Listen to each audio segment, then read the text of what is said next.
Yan, hello po. Good afternoon. Yan, ayaw ko po itong gawin. Ayaw, sa lahat ng vlog ko, ito yung pinaka-ayaw kong gagawin. Kasi ayaw ko talaga mag-spread ng negativity. Ayaw ko mag-spread ng hate. Kaya nga, ever since, isang taon na po ako dito, isang taon nyo na ako nakikita. And never nyo po ako narinig ng any negative na sinabi ko sa ibang tao. Especially dun sa mga taong binabalahura na ako. Halos, diba, halos patayin na ako dito sa social media. Pero wala po kayong narinig sa akin. Bakit? Kasi para sa akin, natulungan mo ako, and tinatanaw ko yun na malaking utang na loob. Pero parang sobra-sobra na po. Grabe na yung ginagawang kwento sa akin. Halos siraan na ako ng sobra-sobra. Mga paninirang, sige nga po. Kung totoo yung mga sinasabi nyo, bakit hindi nyo po ako idemanda na lang? Idemanda nyo na po ako. Ipakita nyo yung mga proof na sinasabi nyo kung totoo yan, di ba? Kasi po ako, grabe po yung utang na loob, yung tinatanaw ko sa inyo na utang na loob. Sobra po. As in, pati yung respeto ko sa inyo hanggang ngayon. Hanggang ngayon, tinatanaw ko po yun. Hanggang ngayon, tinetreasure ko po yun. Pero para ganituhin nyo po ako, 22 years old lang po ako, ang tatanda nyo na po para sa ganito, di ba? Ayoko po ayoko ipakita, especially sa mga supporters ko na naapektuhan ako. Pero grabe na. Grabe na po yung pambabalahura nyo sa akin. Grabe na yung mga sinasabi nyo sa akin. Halos lahat, hindi ko na malunok. Grabe. Tsaka ano po yung sinasabi nyo? Ano yung mga sinasabi mo? Na nagkakalat ako ng kung ano-ano. Sige nga po, may proof ka po ba dyan sa sinasabi mo? Kasi kung puro hearsay lang po yan, hearsay ng mga taong naninira din sa'yo noon, kahit nung hindi ka naman talaga nila masyadong kilala, at noong nagkakagulo ang community natin, tapos grabe yung mga comment nila sa'yo ng puro masasama, tapos ngayon, nagalit sila sa akin, nagsusumbong sila sa'yo na kesyo ganito, ganyan, sige, maniwala po kayo. Pero wag niyo po ako na wala kayong proof. 'Di ba? Masyado niyo po dinadrag down ang pangalan ko, dinadamay niyo pa pati ang school ko. Eh di gawin niyo po 'yan, i-demanda niyo ako. Bakit hanggang ngayon po puro lang kayo diyan live? Puro lang kayo diyan pagbibintang, scammer. Sige nga po kung saan ko kayo banda niloko. At saka yung mga sinasabi mong hinihingian po kita ng pera. Talaga? Sige nga po, magpakita ka ng proof na nanghingi ako sa iyo ng pera. Diba? Nung time na pumunta dito yung asawa mo, opo, na-late po talaga ako noon. Kasi galing po ba ako noon saan? Diba nag-travel kami nila Mami Rosaline, pagod na pagod pa po ako noon. Pero still, kailangan kong pumunta doon. Kasi kahit sobrang pagod ako, gusto kong pumunta doon. Kasi nga po, darating ang asawa mo, darating si Tito Jerome, yung brother-in-law mo, diba? Kaya kahit pagod ako, okay lang. Pero yung maliit lang ako ng 30 minutes, may service po ba ako? May sasakyan po ba ako? Para pag ura-urada na gusto nyong pumunta ako doon, ay pupunta ako doon? Diba? Ang layo po ng airport dito sa amin. Hindi yan dyan lang sa kabilang baryo. Hindi yan dyan lang sa kabilang barangay. 30 minutes po ang travel at pagod na pagod po ako noon, may jet lag pa ako dahil galing kami ng Hong Kong, pero still pumunta po ako doon para sunduin sila. And ano po yung sinasabi niyo sa akin na nilalandi ko ang asawa niyo at sinasabi ko ng ganyan? Wala po akong sinabi ng ganyan. Kinuwento ko lang kung ano yung mga nangyari, kung bakit kayo umalis. Totoo naman po talaga, pumunta lang po dito ang asawa niyo. Ang dami nang nangyari, ang dami niya nang sinasabi sa inyo na hindi ko nga po alam kung saan yung galit na pinanguhugutan niya. Enough reason na po ba yan para i-hate at mura-murahin ako ng asawa niyo? Yung pagiging late ko, yung lumalabas ako sa gabi, syempre po, anong gagawin ko sa hotel? Na andito po ang pamilya ko, nagtitinda ang mama ko, alangan hindi ko po yun pupuntahan sa pwesto. Nagabi po sila nagtitinda. Diba? And never po ako po umalis ng madaling araw. Alam po yan ang asawa nyo. Kahit ipa-review nyo pa yung CCTV sa hotel, never ako umalis ng madaling araw. Diba? Ano pang mga ginagawa nyong kwento? Ano pang ginagawa ng kwento ng asawa nyo? Yung sa pera kay Jana? Nakakaya naman talaga po yun, diba? Ipagdudukdukan niya yung pera kay Jana. Nasa fast food kami, dalawang matanda sila, dalawa kaming bata. Ayaw tanggapin yung pera ni Jana, pinagdudukdukan niya. Kaya sabi ko, ako na lang po magbibigay. Diba kinontent ko pa po yun, na binigay ko kay Jana yung 2,000. Bakit ko naman po yun pag-iinteresan? Diyos ko, ayaw ko po talaga tong gawin. Ayaw ko kayong ma-stress kasi alam ko yung health condition nyo. Kaya, kahit noon, yung nag-live-live pa kayo, collaboration, hinayaan ko po. Iniyak ko na lang ang lahat, pinagpasa Diyos ang lahat. Kasi alam ko naman ang totoo at alam ko yung mga ginawa ko at hindi ko ginawa. Minahal po kita, tinuring kitang nanay, pero hindi mo naman talaga ako tinuring na anak. Anak lang po yung tawag mo sa akin. Opo, ikaw po ang nagbuo ng Team Merit International. Ikaw po ang nagbuo ng Jamdit, ng Team Merit USA and Canada. Pero lahat ng binuo mo, winasak mo po pag-alis mo, 'di ba? Tsaka wag ka po magsasabi na wala kang hinikayat na umalis kasi ang dami ko pong proof na mga chinat mo, na mga founders, mga sponsors, 'di ba? Ang dami mo pong chinat. And hindi na po para mag-explain sa mga nahikayat mo na umalis, na mag-beg kasi hindi ko nga po 'yun ugali. Kung ayaw niyo po sa akin, okay lang po. Kasi unang-una naman po, hindi po ako ang lumapit sa inyo para tulungan niyo ako, nagmakaawa na kunin niyo po ako, tulungan niyo ako, hindi po. Never po ako nagganon. Kaya po ang kusa, kaya tinanaw ko yun na sobrang malaking utang na loob. Kasi kusa niyo yun, tinulong sa akin. Kusa niyo akong kinuha, di ba? Yung mga pagpa-travel mo po, hindi ko naman yun hiniling po sa'yo. Binigay mo yun as birthday gift sa akin. Yung pagpunta ko sa Iloilo, pupunta naman po talaga ako sa Iloilo eh. Kahit hindi mo ako padalhan kasi para yun sa kapatid ko. 'Di ba? Pero kayo po ang nag-initiate. Na kayo na ang bahala. Hindi nga po hindi kayo nagsabi sa akin nun. Pinadala nyo na lang kila Kalingap Dan at binigay sa akin. Which is, sobrang grateful naman po ako, 'di ba? Pero pinakisamahan ko po ang pamilya nyo ng maayos. Never po ako ng bastos. Never ako sumagot ng kahit anong mali. Never ko kayong binastos. Alam nyo yan. Kaya sige po, kung sinasabi nyo na manluloko ako, scammer ako, ganito, ganyan, kesyo nanghihingi ako, ganyan, demanda nyo po ako, aantayin ko po kayo. Andito lang po ako sa Pilipinas. Dito pa ang address ko sa Abella. Nakapunta na po dito ang asawa nyo. Papuntahan nyo po ako dito ng pulis. Pasundo nyo po ako. Kasi, di ba, para matapos na kung totoo po yung mga sinasabi nyo. Kasi, lahat ng mga paratang nyo, puro lang hearsay, galing sa ibang tao, galing pa dun sa mga taong binalahura kayo. Tsaka wag nyo po ako idamay sa mga nang balahura sa inyo. Kasi wala po akong sinabi ng kahit isang negative about sa inyo. Kahit sobrang sinaktan nyo ako, binalahura nyo ako noon, wala kayong narinig sa akin, di ba? Hindi ako nagsalita ng against sa inyo, hindi ako nagkwento ng mga nangyari, di ba? Kasi alam ko naman kung ano yung totoo eh, di ba? Bakit para saan pa? Para magsasalita ng kesyo, ganito, ganyan. Di ba? We both know what really happened. So, ikaw po, kung talagang may proof ka sa mga sinasabi mo, go ahead po. Hindi po kita pipigilan, hindi ako magbibeg sa lahat dyan ng mga nagsasabi ng kung ano-ano. Sige, maglabas po kayo ng proof. Wala pong problema, harapin ko yan lahat. Harapin ko yan lahat. Pati ikaw, Kuya Brooks, ang dami mo pong sinasabing mga negative sa akin. Wala akong ginawang masama sa inyo, Kuya Brooks. Nakisama po ako sa inyo ng maayos. Nirerespeto po kita kasi tatay ka ni Kalingap Dan. At si Kalingap Dan, napakabuting tao niya. Napaka-gentleman ni Kalingap Dan.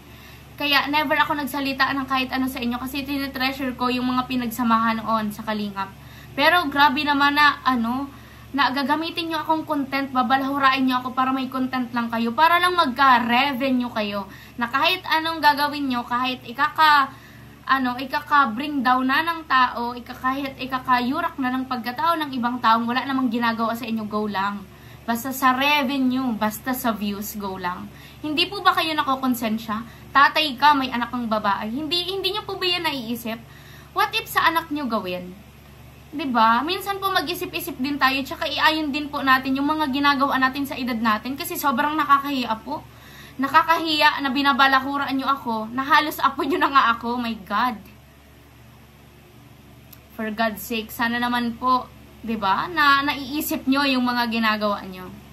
Yan po ang ko sa inyo, yan po ang hamon ko sa inyo. Sige, i-demanda nyo po ako. Duman kay Madam P, na grabe mang balahura sa akin sa Facebook. Sige lang po, go lang. Kala mo po, nasasaktan ako dyan, natatawa po ako. Ang dami mo sinasabi, kesyo ganito, ganyan. Kala mo talaga kung sino ka namang maganda. At saka never po ako nanghingi sa'yo. 'Di ba? Ginawa ko yung mga responsibilidad na hindi ko naman nga talaga responsibilidad, pero para sa inyo ginawa ko. 'Di ba? Para i-adjust ko po ang buhay ko para sa mga ganyan. 'Di ba? Hindi po ako pinalaki ng magulang ko para maging sunod-sunuran lang sa inyo. Na kahit mali na gusto nyo gawin ko pa din. 'Di ba? Tsaka po, tumawag ka po sa akin, Miss A. Tumawag ka sa akin, ayusin ang ganito, ganyan. Na wag nang wag pag-ayusin ang mga reactors, ganyan kasi nga aalis ka. Kaya nga po hindi ako na nagsalita eh. Kaso tumawag si Kuya. Tumawag siya sa GC ng mga reactors. Doon siya nagwawala, alangan naman po manahimik ako. At saka wala pa akong ginawang GC, hindi po ako para maggawa ng ganyan. Hindi po ako ganyan kababa na tao para gumawa ng ganyan, para pag-usapan ng ibang tao. Kung kaya ko naman pong prangkahin. Hindi po ako ang gumawa ng GC na yon. Si Tita Egypta po ang gumawa ng mga GC. Siya po ang mahilig gumawa ng mga ganyan. At hindi po, never po ako nag-agree na okay yun. Ako po mismo, personally, nag-chat ako dun sa GC na yun na wag yun gawin kasi mali yun. Hindi yun transparent. At saka po, yung sinasabi nyo na kung ano-anong pangalan ang pinapangalan sa inyo, siya din po ang nagsasabi ng mga ganyan. Kesyo ganito ka, ganyan-ganyan. Never po ako nagsalita ng kahit anong masama, kahit kanino. Siya po ang ganon. At ngayon, naniniwala ako po sa kanya sa mga sinasabi niya ng kung ano-ano regarding sa mga sinabi ko. Sana po na-realize nyo yung mga ginagawa nyo. Sana na-realize nyo yung mga sinasabi nyo. 'Di ba? Kasi ang hirap, paano nyo po nagagawang pagkatiwalaan yung minsan lang binalahura kayo, 'di ba? I-blame nyo po ako sa mga bagay na hindi ko naman niya ginawa. Never ko po kayong ginanon. Never po ako nagsalita ng against sa inyo. Never po ako nag-disrespect ng ibang tao. Opo, nagsastand po ako sa mga bagay na alam kong may point ako or kailangan kong panindigan. Pero not to the point na magdi-disrespect po ako ng matanda. Ang pag-stand po sa tama ay hindi pag-disrespect. 'Di ba po? Ang pangit naman po ng ganong mentality na kapag hindi po ako nag-agree porket ako yung bata, ay disrespect na po yun sa inyo. Hindi nyo na po papakinggan yung side ko kung bakit ganon yung decision ko. Kasi yun po yung nangyari. Kaya kayo umalis. 'Di ba? Kasi kala nyo po, dinisrespect ko kayo dun sa part na hindi ko kayo pinakinggan. Which is, pinakinggan ko po kayo. Kaso iba-iba yung mga nangyari. Alam nga naman po, pabayaan ko lang. 'Di ba? And nagtatry po ako sa inyo nun mag-explain, pero wala po kayong pinakinggan. 'Di ba? Alam niyo po 'yan, kaya nga po minahal niyo ako, 'di ba? Kaya nga po nagustuhan niyo ako kasi dun sa ugali ko na 'yon. Na prangka ako, 'di ba? Na transparent. Kaya sige po, pagpatuloy niyo po 'yan. Sige lang. Yung mga sinasabi niyo po na didemand, sige po. I-demanda niyo po ako. Andito lang po ako sa Abelya. Aantayin ko po yung mga yung mga case nyo against sa akin. Ang dami nyo pong pinakita, daang-daang libong peso. Pero, sure po ba kayo na sa akin yan lahat nakapangalan, di ba? Na yung mga bank transactions, parang hindi naman, parang syunga naman po ako niya pag naniwala ako na lahat ng yun na transactions nyo during that month ay para sa akin lang. At saka, kung napunta man yun sa pangalan ko, ginagamit nyo po ang account ko, GCash ko, para sa mga papautangin nyo, diba? Ang dami ko pong proof dito. Ang dami nyong pinautang, ginamit nyo pa ang bank account ko, ang GCash ko, para magpautang sa ibang tao. Which is, sobrang na-appreciate ko po kayo noon. Kasi ay, ang bait talaga pala nila, tumutulong pala talaga sila. Pero seeing you, na ginaganyan po ako, grabe. Hindi ko po in-expect na ganito, aabot sa ganito. Paano nyo po nasasabi na sobrang bait nyo? Kung yung halos apo nyo na nga lang binabalahura nyo. Diba? Tsaka bago po kayo magsabi ng kung ano-ano, make sure may mga proof po kayo. Tsaka, huwag nyo po sa akin isumbat yung mga ganyan-ganyan, yung mga, kung nag-ask man po ako sa inyo ng tulong. Kasi kayo naman po ang nagsabi nun, diba? Ano nga po yung lagi nyo sinasabi?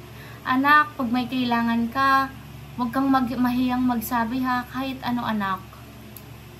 Chat mo lang ako or tawagan. Diba? Kaya, syempre, ano po ako na, ay, totoo pala talagang mahal nila ako, na andyan lang sila para sa akin. Tsaka akala ko po kasi talaga is andyan kayo para i-guide ako. Hindi pala. Pero okay lang po. Matagal ko na po kayong napatawad. Kasi ayoko magtanim ng sama ng loob o ng galit sa puso ko.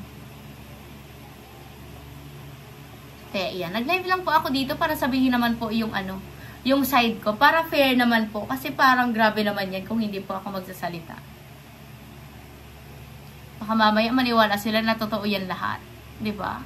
Yung iba pa naman hindi na nagagawang mag-isip ng mga bagay. Diba? Yung mga common sense na lang po. Scammer, bakit hindi ako nakukulong? Bakit andito ako nakikita nyo, nagsasalita ako, alam nyo ang address ko? Diba? E di-demanda nyo po ako kung in-scam ko kayo. Yan, hindi naman po pwede na lahat ng ipapagawa nyo sa akin ay gagawin ko. Humingi ng tawad na wala naman niya po akong ginagawang masama. Kung pagpapakumbaba lang naman po, maraming beses na po ako nagpakumbaba sa inyo. Yung hindi ko pagsasalita, yung hindi ko pagpapakumbaba na po yun. Kasi, kung tutusin, kung kayo po may karapatan mag-live, may karapatan magsalita, ganyan, lalo na po ako, kasi ako yung binabalahura nyo. Diba? Ako yung sinasabihan nyo ng kung ano-anong masasama. Tsaka paano nyo po sasabihin na iningatan at protektahan nyo ako noon kung naniwala kayo sa mga sabi-sabi na wala ngang proof? Diba? Paano nyo po nasasabi na pinoprotektahan nyo ako noon? Kung nung time po yon na nagkakagulo ay hindi na po kayo nakinig sa side ko, diba? Hindi nyo po napakinggan yung side ko noon. Sa isang side lang po kayo nakinig at ang gusto nyong gawin ko ay mag-sorry ng mag-sorry. Saan po ako magsasorry? Hindi nyo naman nga po alam kung ano yung mga buong nangyari. Diba? Mahirap naman po yun. At saka nag-sorry, marami beses po ako nag-sorry sa inyo. Kahit sa live, nag-sorry po ako. Ano pa po bang gusto nyo? Ano pa po ang gusto nyong gawin ko? Bakit hindi po kayo matahimik? Isang taon na po, halos isang taon na ang nakakaraan. Bakit paulit-ulit yung mga pinaparatang nyo sa akin at sa loob ng halos isang taon, wala naman kayong nagagawa? I-demanda nyo po ako. Diba? Gawin nyo po yung mga sinasabi nyo, hindi yung puro bluff lang po kayo.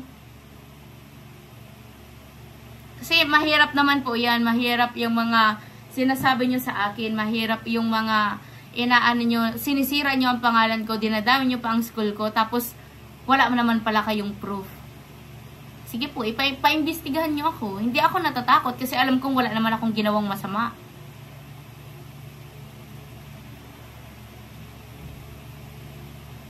At alam niyo po yan.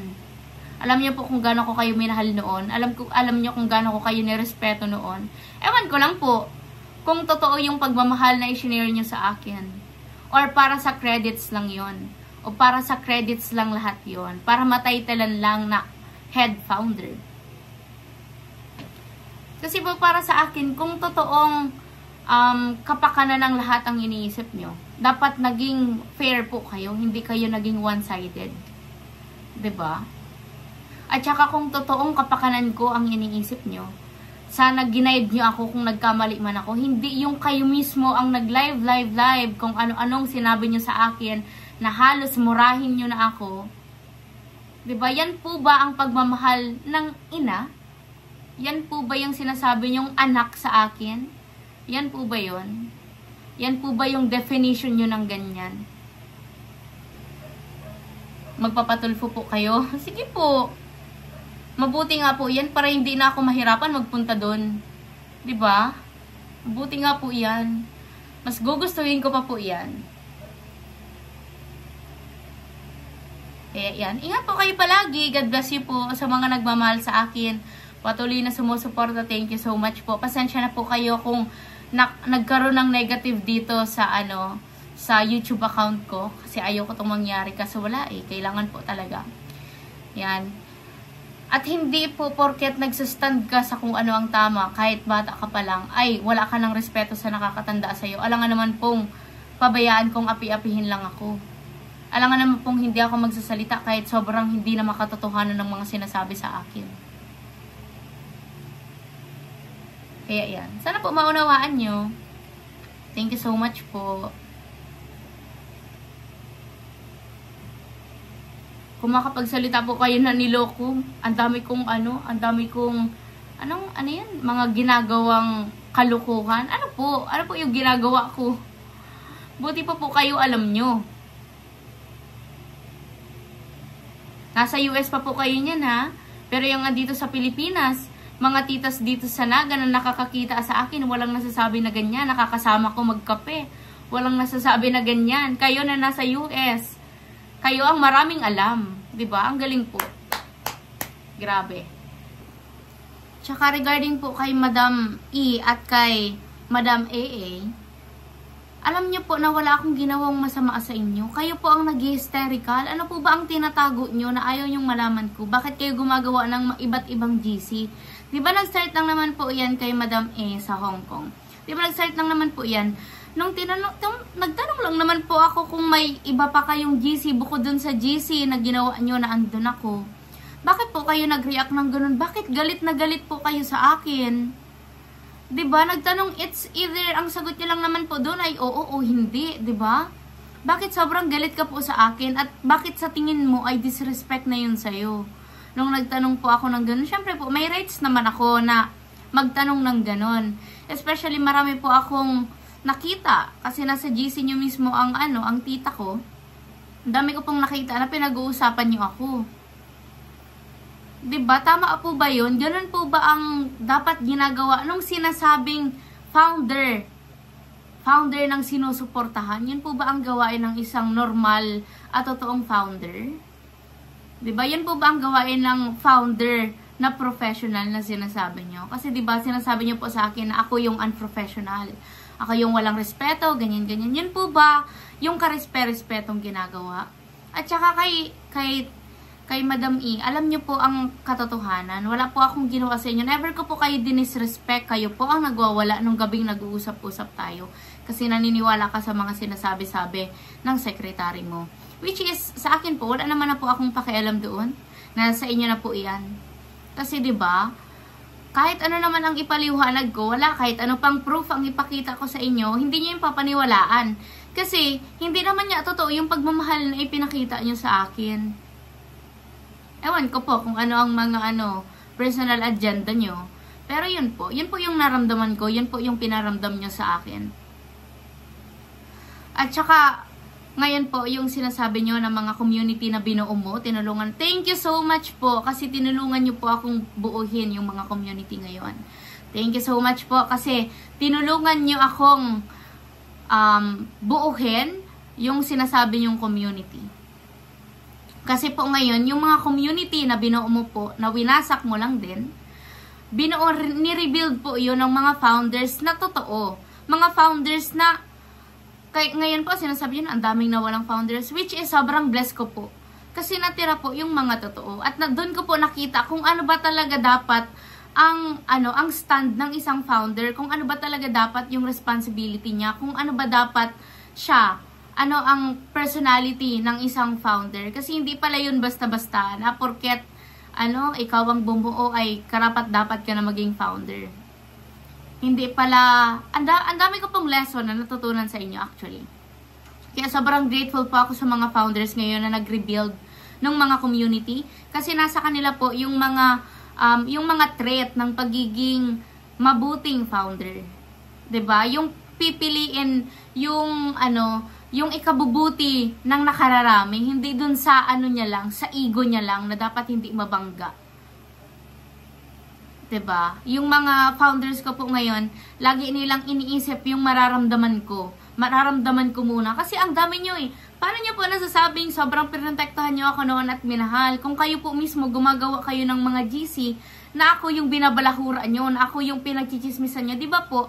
Ang founder bilang head, at sinasabi nyo, kiniklaim nyo na kayo ang mami-mami ko, di ba po, dapat ginaguide nyo ako, hindi yung kayo mismo ang naninira sa akin. Di ba dapat pag may mali kayong nakitang ginagawa ko, dapat kayo yung sisita sa akin, kayo yung kakausap sa maling ginagawa ko, hindi yung aantayin yung bumagsak ako, tsaka pagkabagsak ko, dun nyo pa ako lalong ida-down. Di ba? Kung kailan, sobrang dapang-dapa na ako, kahit aware kayo, nakikita nyo yung mga mali ko pala, dapat ginaid nyo po ako, ginaid nyo ako papunta dun sa tama. Hindi yung parang kasi ang nangyari, parang pinahamak nyo po ako 'Diba? Mga offer na travel, tapos ang mangyayari pala ay ganon. 'Diba? Kaya sobrang grateful po ako sa inyo. Sobrang grateful po ako sa inyo hanggang ngayon. Pero sobra-sobra na po ang ginagawa nyo. Hindi na po makatarungan. Hindi po ako nag-aaral para lang ganito-ganituhin nyo. At saka, hindi po ako nagsasalita dito para, kasi baka may magsabi na naman dyan na, o tignan nyo na, pinatunayan niya na wala talaga siyang respeto sa mga nakakatanda. Hindi po. Nagsasalita po ako dito para yung mga nai-inspire kong kabataan, yung mga ginagawa kong salamin, wag silang tumulad sa akin na nananahimik lang. Kahit grabe na yung pambabalahura, kahit grabe na yung mga paninira, mananahimik lang dahil sa dahil sa utang na loob, mananahimik lang dahil sa bata, tapos matanda yung naninira. Gusto ko po mag-stand dito, gusto ko po ipakita sa inyo to sa mga kabataan na hindi porket bata lang tayo ay wala na tayong karapatan magsalita, especially kung mali na yung ginagawa nila. Hindi porket sila ang matatanda, lagi lang silang tama. 'Di ba? Hindi tayo nag-aaral para lang kontrolin kahit mali na yung mga pinapagawa. Kaya yan po ang ko ngayon. Nagsalita na po kasi ginagawa nyo akong content lagi araw-araw, pinagkakakitaan nyo ako. Para ako naman ang kumita, 'di ba? Para ako yung kumita sa sarili ko, hindi yung binabalahura nyo ako para kumita kayo. 'Di ba? Sana mahiya-hiya naman po kayo. Kung alam ko lang po na ganito pala ang kapalit ng lahat ng naitulong nyo sa akin noon, sana pala nung nag-message request kayo sa akin, sana pala hindi ko na lang nireplyan. Sana pala in-ignore ko na lang. Yes, grateful po ako na napa-experience nyo sa akin yung mga na-experience ko. Sobrang blessed po ako na nakilala kayo na tinulungan nyo ako, pero hindi ko po deserve na dahil sa tinulungan nyo ako ay habang buhay nyo akong babalahurain. 'Di ba? Hindi po kayo ang magulang ko, hindi po kayo ang nagluwal sa akin para pagsalitaan ako ng ganyan. Kung alam ko lang po, kung mababalik ko lang ang panahon, mas pipiliin ko pa po magdildil ng asin kesa tutulungan ka nga, pero ganito naman ang kapalit. Nasanay po ako sa hirap at hindi po ako takot bumalik sa hirap. Masipag po ako, madiskarte akong babae. Sa malinis na paraan hindi yung sinasabi nyo na madiskarte ako, ang diskarte ko pala isa iba. My gosh, sana noon pa po, 'di ba? 22 na po ako, kung may ginagawa akong kalokohan dito, di sana matagal na akong nakulong. 'Di ba? Kung scammer ako, di sana matagal na akong nakulong. Kung marami akong nilolokong tao, di sana noon pa marami nang may hate sa akin, pero kayo lang naman po. Kayo lang yung hini-hate ako, yung mga dating tinulungan ako. 'Di ba? Porket may hindi ako nasunod sa mga gusto nyo, ay gaganyanin nyo na ako. Enough reason na po ba yun para ganituhin nyo ako? Yung mga pagkukulang ko noon, enough reason na po ba yun para ganituhin nyo ako? Kung nagkamali man ako noon, enough reason na po ba yun para yurak-yurakan nyo po ang pagkatao ko? Enough reason na po ba yun? Yan mga kamedit kajamdit, ayaw ko po kayong ma-stress, kaya hayaan lang po natin. Nagsalita lang po ako para aware naman po kayo sa side ko, kasi napapagod na din po ako manahimik Tsaka grabe na, hindi na po ito makatarungan. Grabe, 22 years old, pinagkakaisahan ng mga matatanda. Grabe. Sana po na-realize nyo ang mga ginagawa nyo. God bless you all po.